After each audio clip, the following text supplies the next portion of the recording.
अगर आप डिप्रेशन में हैं, उदासी में हैं या आप लो फील कर रहे हैं तो इस समय आपने अपने दिमाग की 3 बातों को बिल्कुल नहीं मानना है, क्योंकि इस समय आपका दिमाग आपको एक पीड़ित व्यक्ति की तरह देख रहा है और वह आपकी फैकल्टीज़ को बंद करने की कोशिश कर रहा है। इसलिए 3 बातों का विशेष ध्यान रखना है जो वह करने की कोशिश करेगा और जिनको आपने बिल्कुल नहीं करना है। अगर आपने उसका कहना मान लिया तो फिर धीरे धीरे आप डिप्रेशन के चक्कर में आ जाएंगे या आप आ चुके होंगे। तो शुरुआत करते हैं।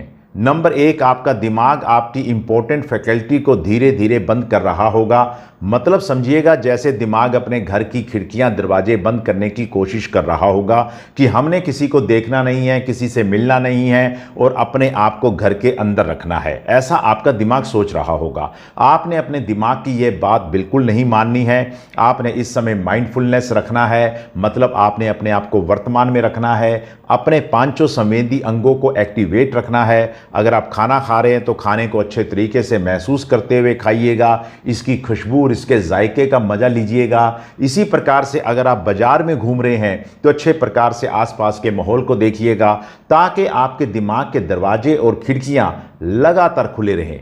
इस समय आप मेरी 5 4 3 2 1 वाली वीडियो भी देख सकते हैं जिससे आपको बड़ा फायदा होगा। माइंडफुलनेस का मतलब यह है कि आपने वर्तमान में रहना है और जागरूक रहना है।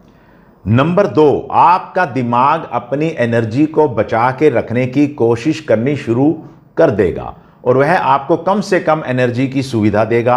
बेसिकली इस समय शरीर में ऑक्सीजन का लेवल भी काफ़ी बदल जाता है। इस समय दिमाग कहता है कि अगर शरीर को कोई काम ही नहीं करना है तो इसे एनर्जी की क्या ज़रूरत है। इसलिए इस समय याद रखना, अगर आपने अपना दिमाग का कहना मान लिया तो आप में एनर्जी कम होनी शुरू हो जाएगी, आपको थकावट महसूस होनी शुरू हो जाएगी, सुबह सुबह आपको उठने में दिक्कत महसूस होनी शुरू हो जाएगी।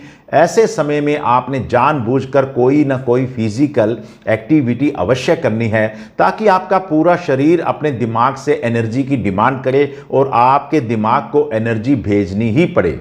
याद रखिएगा, ज़्यादातर लोग ये समझते हैं कि एनर्जी कम है तो काम कम करो, जबकि सच यह है कि आप काम करेंगे तो एनर्जी अपने आप आ जाएगी, क्योंकि एनर्जी बिगेट्स एनर्जी, मतलब एनर्जी खर्च करने से एनर्जी अपने आप पैदा होती है। नंबर 3, इस बात का विशेष ध्यान रखना है कि इस समय आपका दिमाग आपको वही दिखाने की कोशिश कर रहा होगा जो वो दिखाना चाहता है और उनमें से ज़्यादातर बातें नेगेटिव ही होती हैं, सकारात्मक नहीं होती हैं। इस समय आपका दिमाग नेगेटिव चीज़ों को बड़ा करके देखना शुरू कर देगा, यानी कि उनको मैग्नीफाई करके देखना शुरू कर देगा और अच्छी बातों को छोटा कर देगा। दिमाग जानबूझ के फिल्टर करके आपके सामने उन्हीं बातों को लेकर आएगा जो नेगेटिव है और इसे हम सिलेक्टिव एब्स्ट्रैक्शन कहते हैं।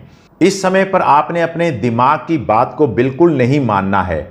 आपने इस समय विशेष रूप से ध्यान देना है कि जब भी आपके दिमाग में कोई बात आए और वह नेगेटिव हो तो उस पर आपने विश्वास नहीं करना है। उदासी या डिप्रेशन में हर चीज़ नेगेटिव होने का भ्रम होता है। इस समय आप मेरी स्केलिंग टेक्निक का भी प्रयोग कर सकते हैं। इसमें आपने नेगेटिव बात को आधा कर देना है और थोड़ी सी पॉजिटिव बात को 2 गुना बढ़ाकर देखना है।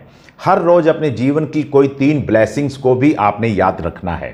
अगर आप अपने दिमाग की यह 3 बातें नहीं मानते हैं तो आपका दिमाग आपको कभी भी डिप्रेशन की गर्त में नहीं लेकर जा सकता है। अगर आपको ये जानकारी अच्छी लगी हो तो इस वीडियो को लाइक कीजिएगा, शेयर कीजिएगा और अगर आपने मेरे चैनल को अभी तक सब्सक्राइब नहीं किया है तो इसे सब्सक्राइब कीजिएगा ताकि मानसिक सेहत से जुड़ी हुई वैज्ञानिक और शानदार जानकारियाँ सीधी आप तक पहुँच सकें। आपका बहुत बहुत धन्यवाद।